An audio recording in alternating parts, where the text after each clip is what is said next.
দেশ, আত্মোৎসর্গের দেশ। ভারত সবসময় দিবে আর নিবে, মিলাবে মিলিবে, যাবে না ফিরে, এই ভারতের মহামানবের সাগর। ভারত সবসময় আত্মত্যাগে বিশ্বাসী। পাশ্চাত্যের ভালো কিছু ভারত গ্রহণ করে, আমাদের যা ভালো কিছু মানে পাশ্চাত্যরা ওয়েস্টার্ন কমিউনিটি, ওয়েস্টার্ন সোসাইটি তা গ্রহণ করে।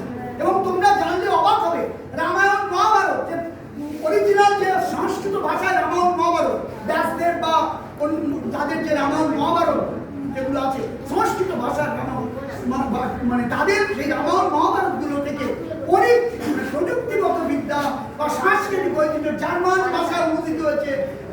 মানে পাশ্চাত্যের বিভিন্ন দেশ আমাদের রামায়ণ মহাভারত আর্য সভ্যতা থেকে সংস্কৃত ভাষার মৌলিক যে গ্রন্থগুলো তা থেকে তারা মানে নানা রকম পরীক্ষা নিরীক্ষা করে নিজেদেরকে অনেক উন্নত করেছে। কাজে সংস্কৃত ভাষা আমাদের পেরেন্ট ল্যাঙ্গুয়েজ, এবং কোনো কারণে সংস্কৃত ভাষা অনেকটা আমাদের জায়গা থেকে অনেকটা হয়ে গেছে। কেন মানে একেবারে পূজা পার্বণ, পূজা আর্চায় ব্যবহৃত তা কিন্তু নয়। সংস্কৃত ভাষার ঐতিহ্য আমাদের মানে ভারতবর্ষের সভ্যতার সত্তার সঙ্গে নিবিড়ভাবে করতে। এই কথা বলি আমি কয়েকটা সংস্কৃত মানে শ্লোক দিয়ে আমি শুরু করছি। তোমরা জানো আজকে যেহেতু সংস্কৃত ভাষায় কিছু বলা দরকার, তোমাদের কাছে চাইবো যদি কেউ কিছু বলতে পারো। যেমন ধরো শোনো, মানে তোমাদের ক্লাসে আমি 11-12 অনেকবার বলেছি, 11-12 পড়াতে গিয়ে সেকেন্ড কামিং বা অন্যান্য কিছু পড়াতে। যেমন ধরো যখন কুরুক্ষেত্রের যুদ্ধ, তোমরা জানো কুরুক্ষেত্রের যুদ্ধের সময় যখন অর্জুন ঠিক ভয়ঙ্কর তার সব নিজস্ব লোকজন দেখে গান্ধী পরিত্যাগ করেছিলেন, যুদ্ধ করবে না বলে অর্জুন, তখন কি ভগবান শ্রীকৃষ্ণ তাকে অনেক বাণী মানে তাকে শিখিয়েছিলেন, তাকে সেই মানে শোকগ্রস্ত অবস্থা থেকে উদ্ধৃত করে আবার সেই অধর্মের বিরুদ্ধে ধর্মের পক্ষে মানে যুদ্ধের জন্য তাকে অনুপ্রাণিত করেছিলেন।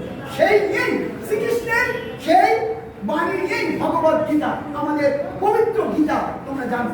তো তার একটি দুটি লাইন যেগুলো আমার মনে আছে প্রথমেই বলি, যেহেতু সংস্কৃত দিবস সাংস্কৃতিক ঐতিহ্যের দিবস, সংস্কৃত ইয়াদা ইয়াদা ধর্মস্য গ্লানির্ভবতি ভারত তদ্যা অধর্মস্য বিনাশার্থায় ধর্ম পুনঃসংস্থাপনার্থায় আত্মানম সৃজম্যহম।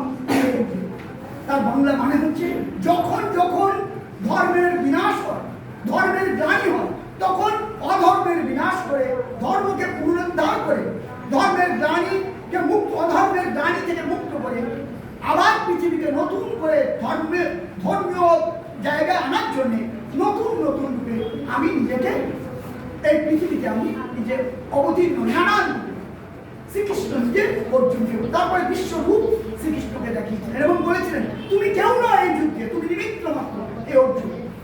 কেমন এই অদ্ভুত সেই বাণীটাই তোমাদেরকে প্রথমে শোনালাম। আর দু একটা সংস্কৃত শ্লোক আমার যা মানে মনে পড়ছে, যেমন ব্যাকরণের আমি তখন ক্লাস 7-এ পড়তাম, আমাদের যে অব্যয় পদগুলো তোমাদের বাংলা শিক্ষক শিক্ষিকারা আরো ভালো বলতে পারবেন, আমরা এইভাবে আমাদের শিক্ষক শিক্ষিকারা শিখিয়েছিলেন সংস্কৃতে। মানে এই যে অব্যয় পদগুলো উপসর্গগুলি মনে রাখার জন্য একটা অদ্ভুত শ্লোক আমাদের মুখস্থ করিয়ে দিয়েছিল। যে সংস্কৃতে আমাদের ইন্দ্রাণী হাজারি শিক্ষিকাও রয়েছেন, তিনিও বলতে পারবেন। মানে পুরো উপসর্গগুলো মুখস্থ থাকলে একটা শ্লোক মুখস্থ, প্রিপরাপসমন্নব মৃত্যুরোগী ব্যাধি সুগতি নির্গতি পর্যপর। প্রিপরাপসমন্নব মৃত্যুরোগী ব্যাধি সুগতি নির্গতি পর্যপর। প্রিপরাপ মানে প্রিপরাপ, সমন্নব মানে সম অনুভব, প্রিপরাপ সমন্নব।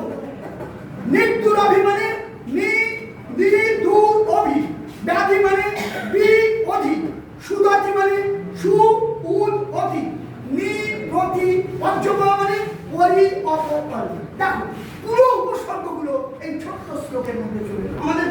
আমাদের সংস্কৃত টিচার যিনি ছিলেন বেণীমাধব দাস, আমাদের বেণীমাধব সরকার, আমাদের বেণীবাবু বলতাম আমরা, তিনি আমাদেরকে সংস্কৃত ক্লাস থেকে তিনি শিখিয়েছেন প্রিপরাপ সমন্বব মৃত্যুর অভিব্যাধি সুগতি নির্গতি পর্যপর।